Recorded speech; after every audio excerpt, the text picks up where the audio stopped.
vuestra vida cuando eras niño? Era dura porque desde pequeños teníamos que trabajar para comer. ¿Y a qué edad empezasteis a trabajar? Antes de tiempo, hijo, porque obligaba a la necesidad. Ya.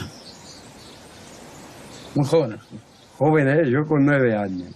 Había... Con las cabras al campo, al monte, con mi madre a preparar plantas para el huerto, y así vino. Y así fui aprendiendo todo lo que sé. Claro. Sí. Sí, Manuel, cuéntame. Y entonces, claro, al colegio... No había, Ya, hijo, no había colegio, puente. nada. No había puente para pasar al río. Hasta que no flojaba el río no se podía buscar qué comer, ni ir a escuelas, ni a nada. Hasta que no flojaba el río. ¿Y carretera? Carreteras tampoco, ni bicis, ni nada. Y el médico gastaba una mula para ir a los pueblos por una vereda para todos los sitios, hijo. Martilandrán y Zaragoza los bajaban en unas andas a los muertos, anterranos y inmemoriales. ¿Cómo?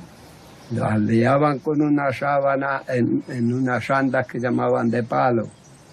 Esto y cargaban entre 4 y los bajaban a los inmemoriales a enterrarlos, a los muertos.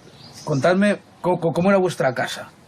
¿Cómo era vuestra casa? Pues la casa era unas de tierra y otras, pues se le hacía que era más curioso el piso, le ponían lanchas de piedra que se sacaban pizarras de las rocas, de los canchales, y el tejado también. Y las paredes, pues de piedra con barro, de seca, y muchas veces, pues yo mismo estuve viviendo en una que había estado allí ganado y todo, y estaba pues llena de agujeros toda la pared, y tuve que repellarla con barro.